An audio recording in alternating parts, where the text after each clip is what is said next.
ശ്രീ താജ് ആലുവ നമ്മോടൊപ്പം തുടരുന്നുണ്ട്. ശ്രീ താജ് ആലുവ, ഈ സംഘർഷം, ഈ യുദ്ധം ഗൾഫ് മേഖലയിൽ ഉണ്ടാക്കിയ നാശനഷ്ടങ്ങളെ കുറിച്ചായിരുന്നു അങ്ങ് സംസാരിച്ചു വന്നത്.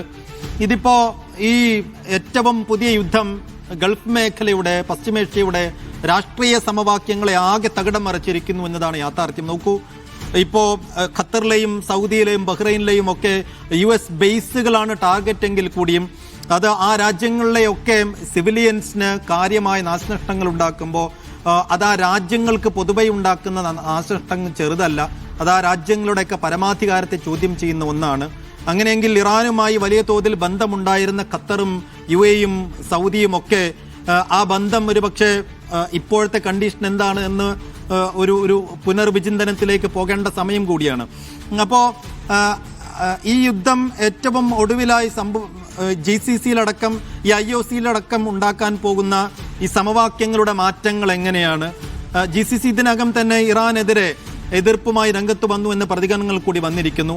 അപ്പോൾ ഈ ഗൾഫ് രാജ്യങ്ങളുടെ മൊത്തത്തിലുള്ള ഒരു ഏകീകരണം ഇറാനെതിരെ ഉണ്ടാകാൻ സാധ്യതയുണ്ടോ? GCCക്കകത്ത് ഈ യുദ്ധമുണ്ടാക്കുന്ന ഏറ്റവും പുതിയ സമവാക്യങ്ങൾ എങ്ങനെയാണ്?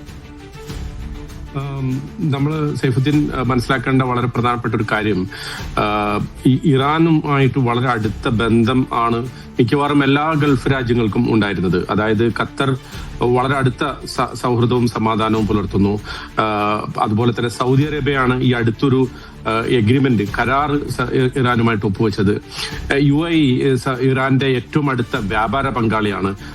പല എക്സ്പോർട്ടുകളും ഇറാനിലേക്ക് നടക്കുന്നത് ദുബായ് തുറമുഖം വഴിയാണ്. അങ്ങനെയൊക്കെ അതിശക്തമായ ബന്ധം. ഒമാൻ ഈ അടുത്ത് പ്രത്യേകിച്ച് ഈ ചർച്ചയിൽ തന്നെ, ഈ ആണവ നിരായുധീകരണ ചർച്ചകളിൽ ഏറ്റവും കടുത്ത നല്ല ഒരു മധ്യസ്ഥ റോൾ വഹിച്ച ഒരു രാജ്യം ഒമാനാണ്.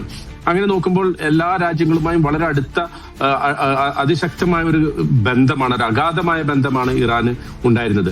പക്ഷെ അതിൽ വിള്ളൽ വീഴ്ത്തുന്ന തരത്തിലേക്കാണ് ഇപ്പോ ഇറാൻ ഈ ഗൾഫ് രാജ്യങ്ങൾക്ക് നേരെ, പ്രത്യേകിച്ച് അവിടുത്തെ അമേരിക്കൻ ബേസുകൾക്കെതിരെ ഇറാൻ നടത്തിയ ആക്രമണം. അതിന് ഇറാൻ പറയുന്ന ന്യായം, ഞങ്ങളെ സംബന്ധിച്ചിടത്തോളം ആയിരക്കണക്കിന് മൈലുകൾ അല്ലെങ്കിൽ അപ്പുറത്തുള്ള 10,000-ഓളം കിലോമീറ്റർ അപ്പുറത്തുള്ള അമേരിക്കയെ നേരിട്ട് പോയി ആക്രമിക്കുക സാധ്യമല്ല, അമേരിക്കൻ ബേസുകളെയാണ് തങ്ങൾ ലക്ഷ്യം വെച്ചത് എന്ന് ഇറാൻ പറയുമ്പോൾ തന്നെ ഈ രാജ്യങ്ങൾ സ്വാഭാവികമായും അവരുടെ പൗരന്മാരുടെയും അതുപോലെ അവിടുത്തെ താമസക്കാരുടെയും ഒക്കെ സുരക്ഷ വളരെ പ്രാധാന്യത്തോടു കൂടി കാണുകയും ആ സുരക്ഷയ്ക്ക് ഏറ്റവും അധികം മുൻഗണന കൊടുക്കുകയും ചെയ്യുന്ന രാജ്യങ്ങളാണ്. പ്രത്യേകിച്ച് ഇവിടുത്തെ ബിസിനസ് താല്പര്യങ്ങൾ, അതുപോലെ തന്നെ ഇവരുടെ വ്യാവസായിക താല്പര്യങ്ങളും മറ്റ് രാജ്യങ്ങളുമായിട്ടുള്ള ബന്ധങ്ങളും ഒക്കെ ഈ സുരക്ഷയിൽ അധിഷ്ഠിതമാണ്. ഈ പല രാജ്യങ്ങളുടെയും ഏറ്റവും പ്രധാനപ്പെട്ട ഒരു വരുമാനം എണ്ണ കഴിഞ്ഞാൽ ടൂറിസമാണ്. ആ ടൂറിസത്തെ വരെ അതിഗുരുതരമായി ബാധിക്കുന്ന രൂപത്തിലേക്കാണ് ഇപ്പോൾ ഈ കാര്യങ്ങൾ എത്തിയിരിക്കുന്നത്.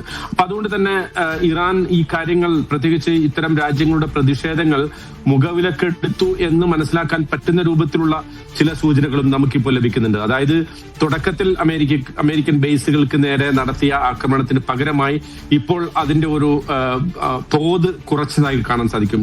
ചില രാജ്യങ്ങൾക്ക് നേരെ പിന്നീട് ഒട്ടും ആക്രമണം ഇറാൻ നടത്തിയിട്ടില്ല. അപ്പോ ഒരു പക്ഷേ അതൊരു മഞ്ഞുരുക്കത്തിന്റെ സൂചനയായിരിക്കാം. അതായത് നേരിട്ട് ഇസ്രായേലിനെ മാത്രം ആക്രമിക്കുക, അല്ലെങ്കിൽ ഇപ്പോ ചില വരുന്ന വാർത്തകൾ വിശ്വസിക്കാമെങ്കിൽ അമേരിക്കയുടെ വിമാനവാഹിനി കപ്പലുകൾക്ക് നേരെ വരെ ആക്രമണം തൊടുത്തുവിടാൻ ഇറാൻ ആഗ്രഹിക്കുന്നു, അല്ലെങ്കിൽ അതിനു വേണ്ടിയിട്ടുള്ള ആസൂത്രണങ്ങൾ നടത്തുന്നു.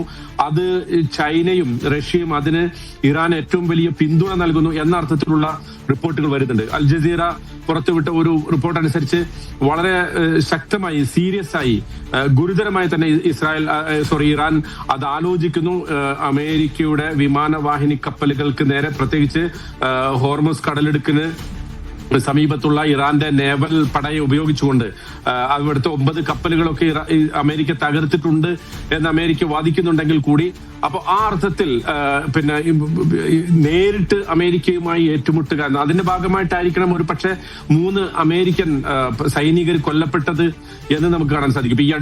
ഈ കഴിഞ്ഞ മണിക്കൂറിലാണ് ആ വാർത്ത പുറത്തു വന്നത്. അപ്പോ സ്വാഭാവികമായിട്ടും ഈ രാജ്യങ്ങളുടെ കൺസേൺ, ഗൾഫ് രാജ്യങ്ങളുടെ ഈ വിഷയത്തിലുള്ള പ്രതിഷേധം പ്രതിഷേധവും അവർ ഒന്നിച്ചു ചേരുന്നതും, പ്രത്യേകിച്ച് ഖത്തറിനൊക്കെ ധാരാളമായിട്ട് ലോകരാജ്യങ്ങളൊക്കെ ആ അർത്ഥത്തിൽ ഐക്യദാർഢ്യം പ്രഖ്യാപിക്കുന്നു. ഇങ്ങനെ ഖത്തറിന്റെ മണ്ണിനെ ആക്രമിച്ചതിന്റെ പേരിൽ ഖത്തറിന് ഐക്യദാർഢ്യം പ്രഖ്യാപിക്കുന്നു. ഖത്തർ അത് ഉന്നയിക്കുന്നു.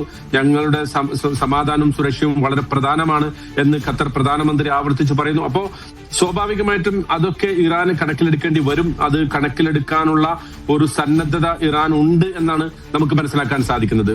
ഈ ഒരു പ്രശ്നത്തെ മുൻനിർത്തി IOC-യിലോ, അതായത് ഇസ്ലാമിക് കോൺഫറൻസ് ഓർഗനൈസേഷൻ, അതിലോ അതല്ലെങ്കിൽ മറ്റേതെങ്കിലും തരത്തിലുള്ള മുസ്ലിം രാജ്യങ്ങളുടെ ബോഡിയിലോ ഏതെങ്കിലും അർത്ഥത്തിലുള്ള അവരുടെ ഒരു അടിയന്തര യോഗം വിളിക്കാനോ മറ്റോ മുതിർന്നിട്ടില്ലെങ്കിൽ കൂടി തുർക്കിയുടെ നേതൃത്വത്തിൽ ഈ വിഷയത്തിൽ ഒരു സമവായവും അതുപോലെ തന്നെ മറ്റ് രാജ്യങ്ങളെ, പ്രത്യേകിച്ച് സൗഹൃദ രാജ്യങ്ങളെ ആക്രമിക്കാതിരിക്കാനുള്ള ഒരു സന്നദ്ധത ഇറാൻ കാണിക്കണം, അല്ലെങ്കിൽ അത്തരം ഒരു നീക്കം ഇറാന്റെ ഭാഗത്ത് ഉണ്ടാകണം എന്ന അർത്ഥത്തിലുള്ള വളരെ ഗൗരവതരമായിട്ടുള്ള നീക്കങ്ങൾ നടക്കുന്നുണ്ട് എന്ന് നമുക്ക് കാണാൻ സാധിക്കും. അപ്പോൾ സ്വാഭാവികമായിട്ടും ഇറാനെ സംബന്ധിച്ചിടത്തോളം ഇതൊരു എക്സിസ്റ്റൻഷ്യൽ വാറാണ്. അവർ ആദ്യമേ തന്നെ പറഞ്ഞുകൊണ്ടിരിക്കുന്ന സംഗതിയാണ്, ഇത് ഞങ്ങളുടെ അസ്തിത്വത്തെ ബാധിക്കുന്ന ഒരു യുദ്ധമാണ്. അതുകൊണ്ട് തന്നെ